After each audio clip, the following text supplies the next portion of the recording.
Il divertimento è una forma strumentale divisa in più movimenti.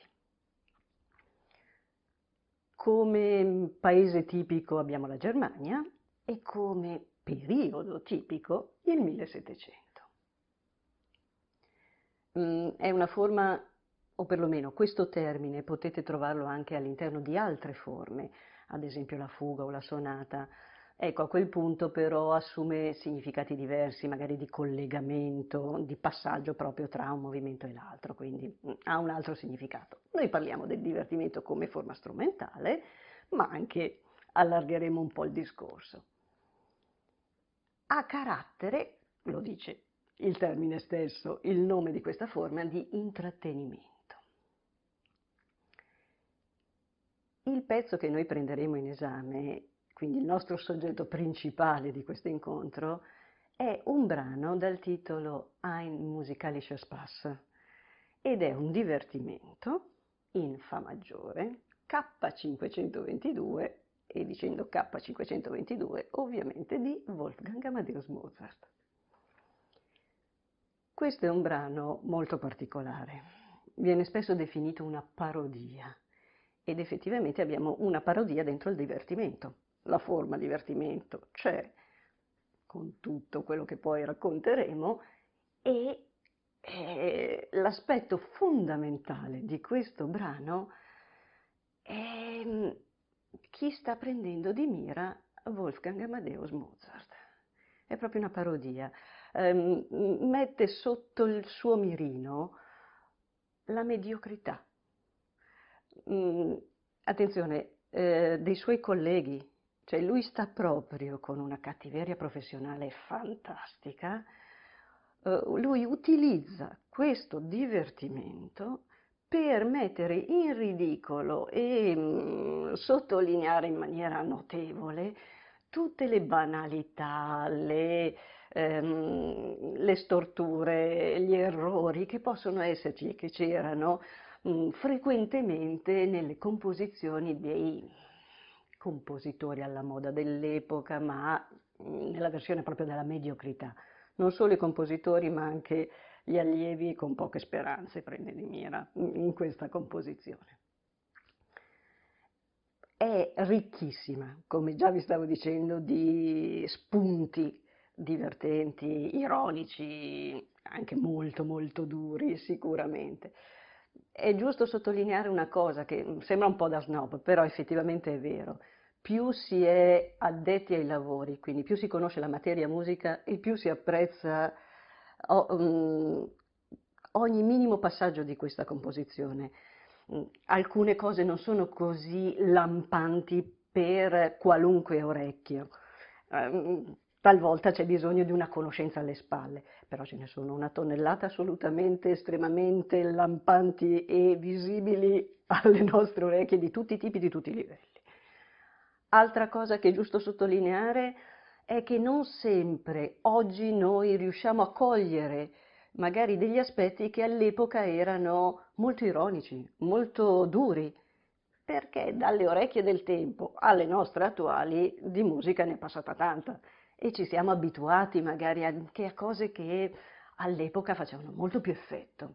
Ad esempio, visto che partiamo e cerchiamo di assaggiare un po' di tutte le parti di questo divertimento.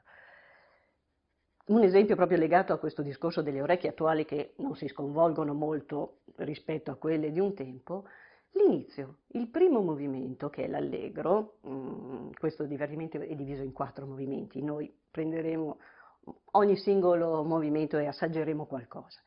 L'inizio, il tema iniziale è in 7 battute. Dire una cosa del genere non è che ci sconvolge più di tanto, ma quelle che erano le regole consolidate della costruzione delle frasi di un tema erano sempre sviluppate su multipli di 4. Presentare un tema in 7 battute e all'epoca sconvolgeva parecchio. Oggi sinceramente, io ve lo faccio anche vedere e ovviamente ve lo faccio sentire, no, ci sembra una cosa, magari il tema può piacere o meno, ma sicuramente il fatto che sia in 7 battute non ci sconvolge. Ascoltiamolo tenendo sotto sotto controllo anche lo spartito.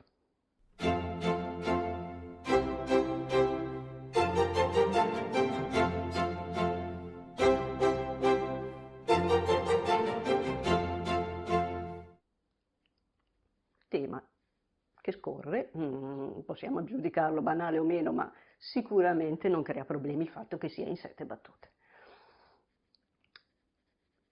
Proseguendo il discorso, l'abbiamo già ben annunciato, ma è bene sottolinearlo, è ricchissima tutta la composizione di spunti ironici e anche comici, divertenti sicuramente, cioè presenta appunto questi temi che si rincorrono, che si ripresentano, che non finiscono mai, che non sanno dove andare a parare, errori da un punto di vista armonici, insomma, tutta una serie e una quantità. Sentiamo anche in sottofondo un po' di musica sempre del primo movimento che ci può far entrare ancora maggiormente in quello che è il pezzo stesso. Molto spesso questo brano viene associato anche a una cattiveria di Mozart nei confronti dei musicisti, degli strumentisti. Attenzione, no, lui ce l'ha proprio con i suoi colleghi. Poi è ovvio che in alcuni momenti quelli che si sentono di più sono gli strumenti e sembra che stia prendendo di mira lo strumentista o lo strumento stesso, ma sta sempre sottolineando la mancanza di idee o la schifezza dal punto di vista della composizione di chi scrive musica per.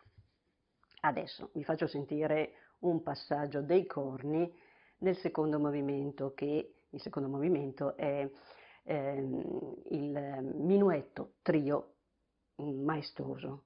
C'è un passaggio dei corni, ve lo faccio sentire, che non ha assolutamente bisogno che io vi prepari ad ascoltarlo.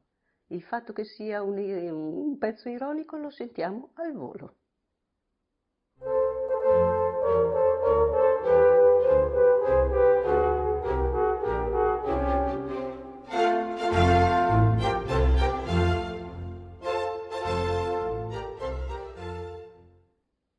Capite perché talvolta si prende più di mira l'esecutore piuttosto di chi ha scritto? Perché questo pezzo, questo momento cacofonico di dissonanze, insomma, errori, sembrano una serie, una sequenza di errori a non prendere la nota proprio. L'organico di questo divertimento è formato da 2 violini, una viola, un contrabbasso e 2 corni. Qui abbiamo sentito i corni che prende di mira anche in altri momenti con trilli particolari, ma che poi, come vi suggerirò anche alla fine, vi consiglio poi di ascoltarlo per intero. Io vi do degli assaggi per stuzzicare sempre la curiosità. Terzo movimento, l'adagio cantabile. Ecco, qui i corni non ci sono nell'esecuzione di questo movimento, solo gli archi. E se vogliamo, prende di mira un altro strumento, non tanto lo strumento, ribadisco, fino ad essere noiosa, ma chi ha scritto per quello strumento.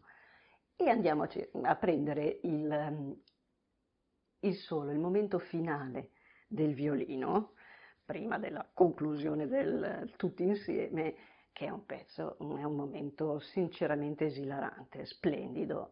Ve lo faccio subito vedere, perché lo ascolteremo per intero, quindi tutta la parte del violino che vedete è un momento di virtuosismo, di frasi sentimentali, siamo in un adagio, ma con un virtuosismo che, come vedete già anche dalla scrittura, porta a queste salite continue, proprio a strozzare sto povero violino che termina con un finale che vedete nel pizzicato che è spettacolare, con conclusione del tutto insieme.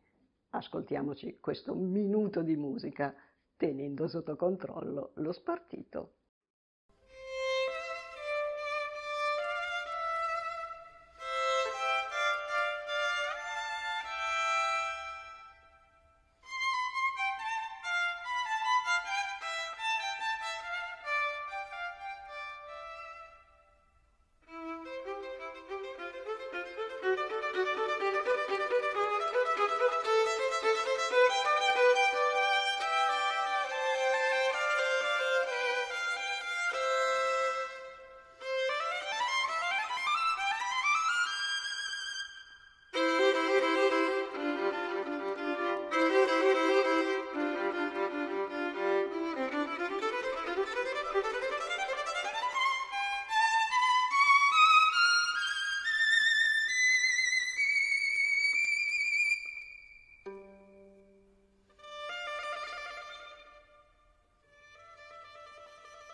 l'avete ben ascoltato. Adesso arriviamo anche al quarto movimento, al presto.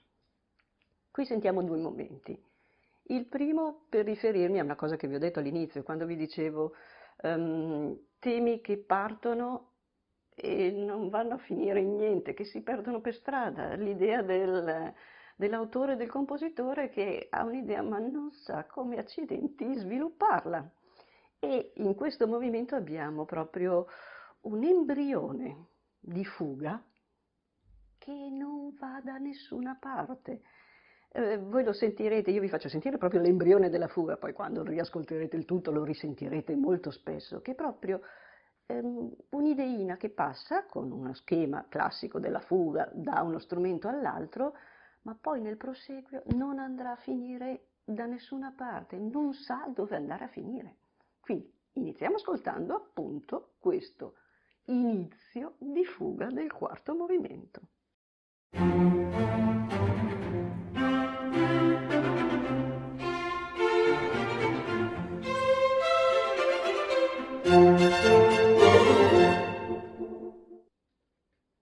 Continuerà senza andare da nessuna parte. Quindi quello che è, ben sapete, la fuga ha delle strutture di costruzione molto rigide, molto codificate e ben chiare, quindi soggetto contro soggetto non esiste più niente, si inizia, c'è un'idea e poi ciao, non si sa dove va a finire, fa niente, si cambia e si modifica. Finiamo, terminiamo col finale. Ecco, il finale è l'apoteosi della caricatura, proprio è perfetta, è la conclusione. Noi sentiremo proprio le ultime 15 battute.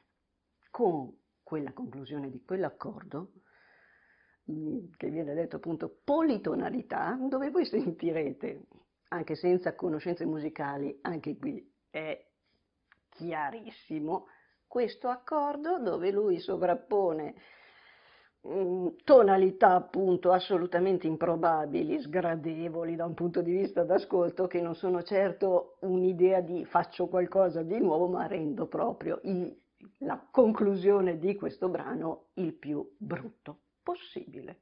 Ascoltiamoci le ultime 15 battute di questo pezzo.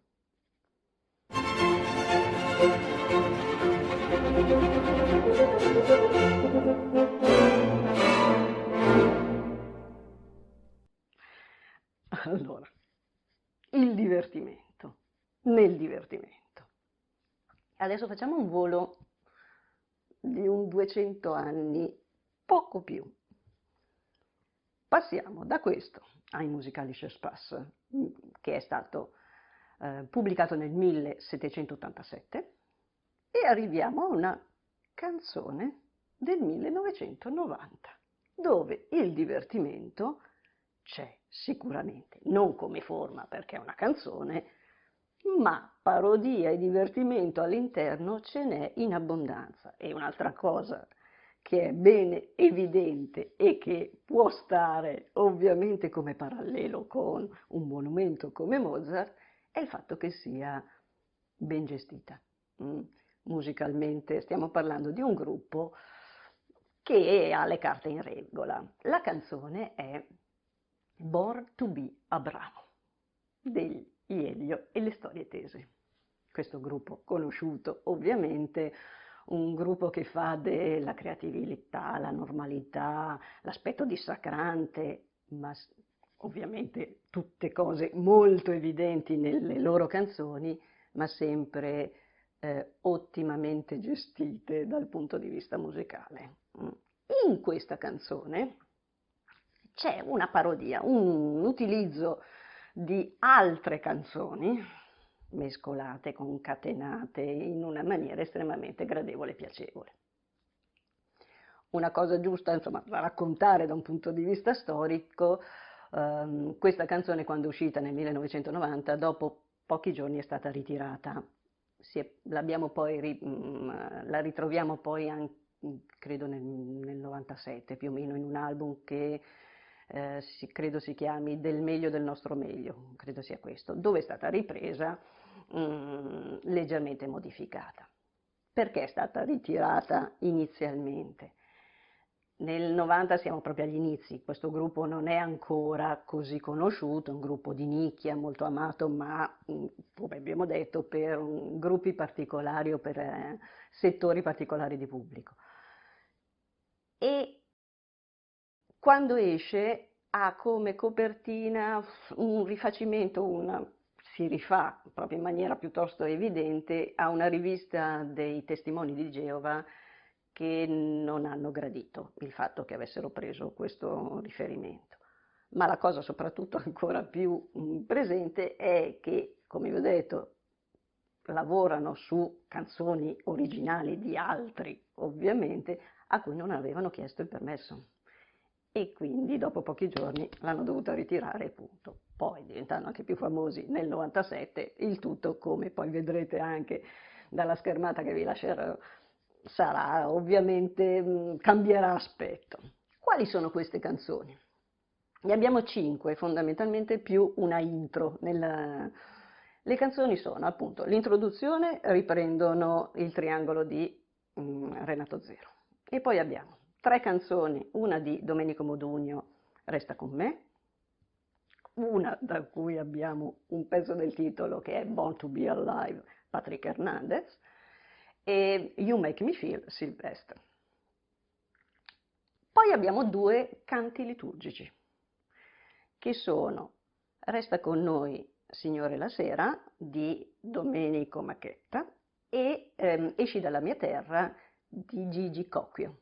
Allora, potete ben immaginare in questo mescolamento di generi diversi, affidati a questo gruppo dell'Elio e delle storie tese, viene fuori qualcosa di spettacolare.